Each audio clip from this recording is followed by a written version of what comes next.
And we are back. Ladies and gentlemen, if you missed any of this, because basically the YouTube version do not have the song, please go to SoundCloud at lastmanstandin and you'll see it. Well, hear it actually. So, I'm here with M.1. What up? What up? What up? So, let's talk about, something more personal. Go for it. Where'd you grow up? South Central Los Angeles / Gardena, man. All right, cool. Let's talk about that. So, how was growing up in South Central during, your time?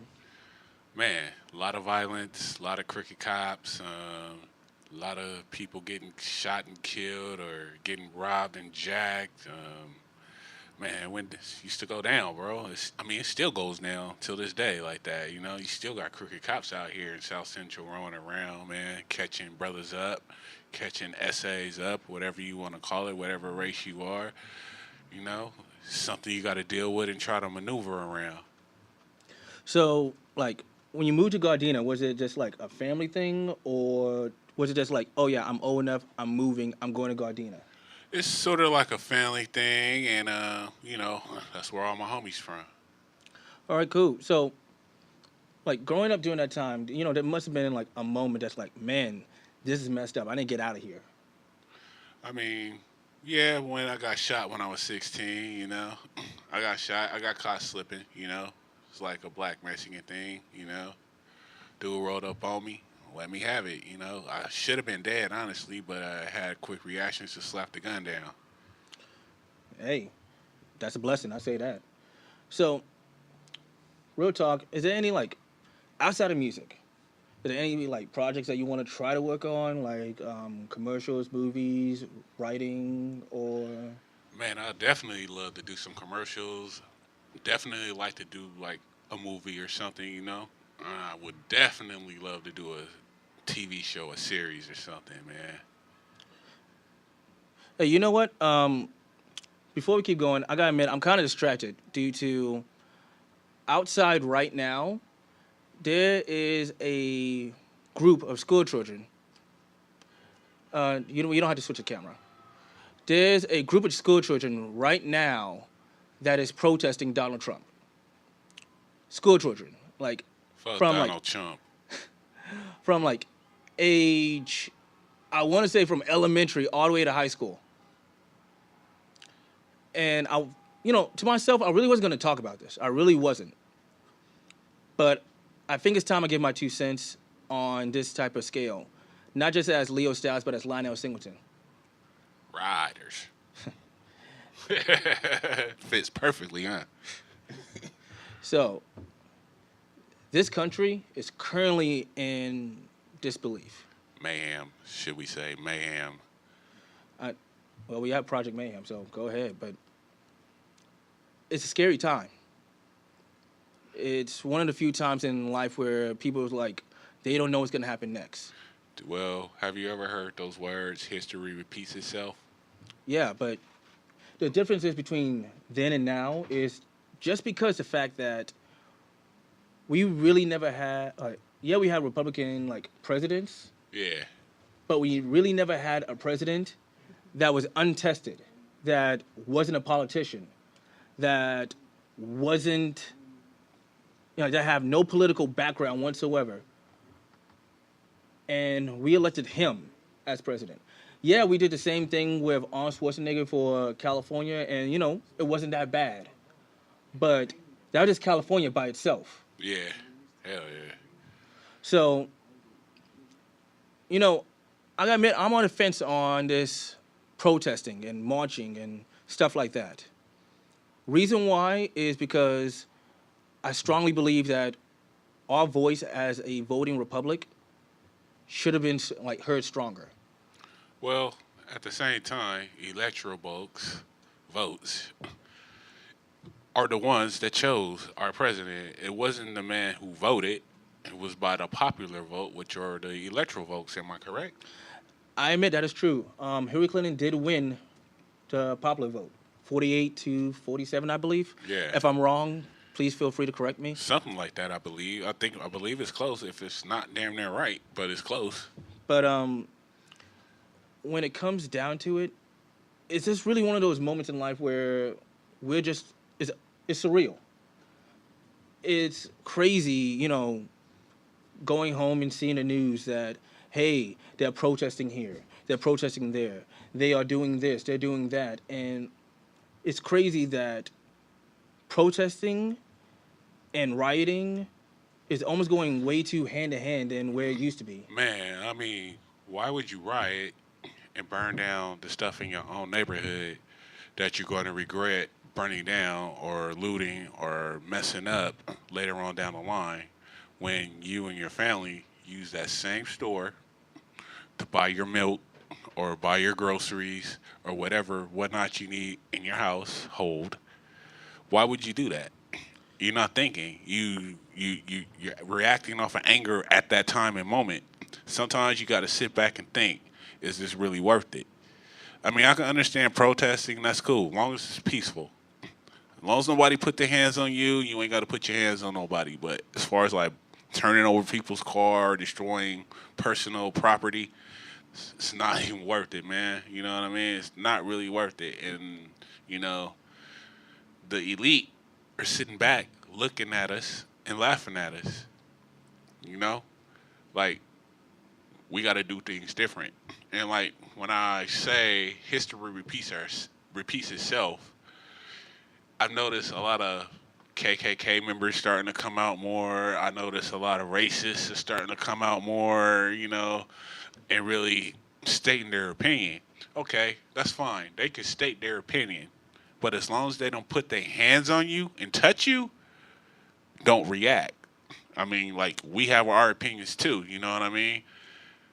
That's all I'm saying, man. Like, it's not worth the violence. But I will say this. Like I said before, and I'm going to say this one more time. This is my last time saying this. History does repeat itself, but I will let you know. I am not my grandparents. You touch me, try to put some rope around me, I will fuck you up severely. Well, and this is just the absolute truth. When coming up with this podcast, I mean, the questions for it, to be honest, I didn't actually put that last question in on purpose because I really didn't want to talk about it. I didn't really want to think about it. But it was like just the fact that we have children, like legitimate children that should be in school right now learning. Elementary school kids, like crazy. That just, these children should be in school learning to not make these mistakes. But they chose to abandon that to protest, to make sure that they're being heard because they're scared about their future. We should, honest to God, give a way to make sure that these students can at least go to school and us as adults pick up the slack for them. Give them a chance as an education and us speak up. Now, the fact is, I respect everybody's voice. If you're a Republican, if you're a Democrat, if you're an independent, no matter what, I get it. You have a voice. Not all Republicans are racist. Not all Democrats are idiots. But let's get something clear. We, as a people, just need to unite. A few days ago, I would have said, fuck Donald Trump. But then I realized something. Barack Obama started off the same way. There's a lot of Republicans that hated him. Don't get me wrong, they didn't protest, but they hated him. He went in with a giant loss to him just because the fact that the House or the Senate, I keep forgetting which one, was Republican. But we gave him a chance. 8 years later, he's one of our greatest presidents. One of the greatest. A black man at that. Donald Trump, I will at least give you the chance to fail. I will. Because it's not fair that I would give another man a chance to fail, or woman, to be more exact. But I won't give you that chance. So, with this said, Donald Trump, the president-elect, good luck. And do yourself a favor. Make sure your woman keeps her clothes on.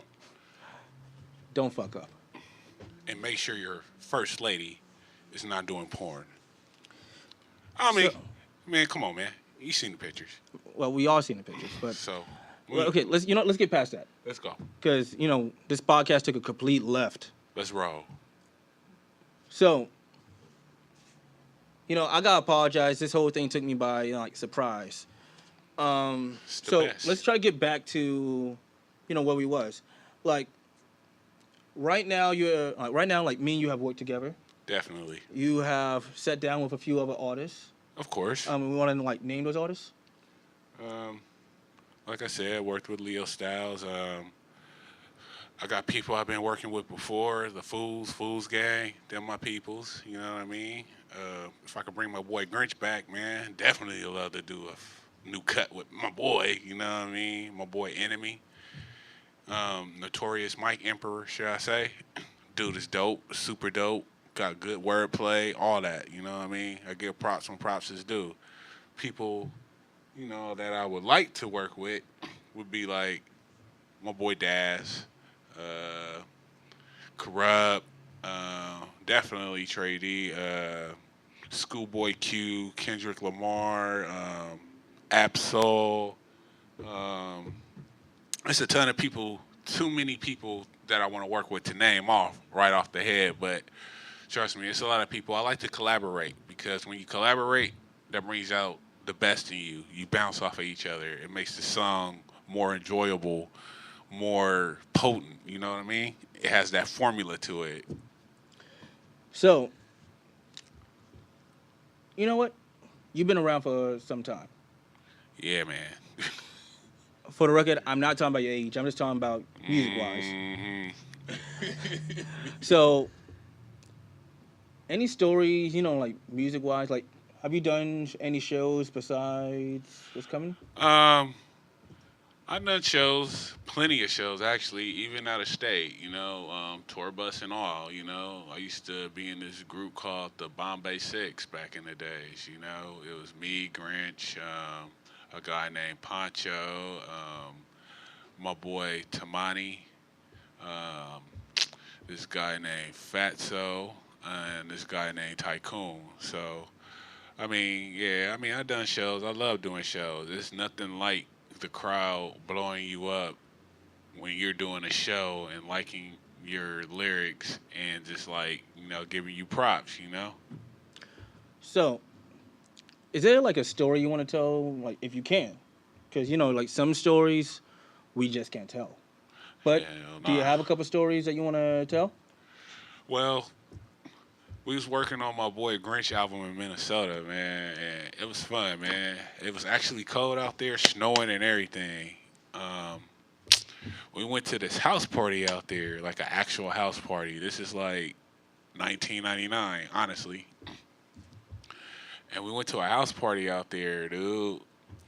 So, we just chilling, whatnot. Of course, it was females out there that liked me like a mug, but regardless of that, okay, we were drinking, chilling, and some dudes walked up, like, started rapping. And then another dude walked up and started rapping. And another dude walked up and started rapping. And I killed that whole circle with, freestyles. One of the greatest times of my life, man. Huh. So, I'm going to be honest. We're going to get to another song. Now, this song right here, I admit, when me and you were sitting down and talking about it, it was right around the anniversary of, I want to say, was it Pac's birthday? His anniversary of his death. His death, okay.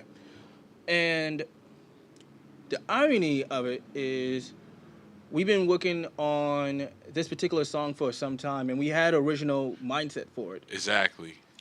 And basically, we already knew that this was going to go on your mixtape. Definitely. But then, when we got here and recorded it, something just didn't feel right. It's like we was missing something. Yeah, exactly. So, of course, the engineer, Ryman,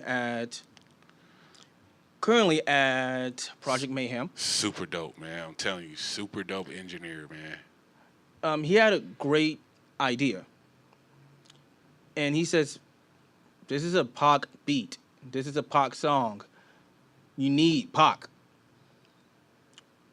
So, we kind of sat there, we thought about it, and we ran with it. And him being the genius that he is, basically, Tupac's ghost came in here, man, and blessed that mic, man. like him being the genius that he is, like made it so seamless and flawless that it's honestly got one of my favorite songs.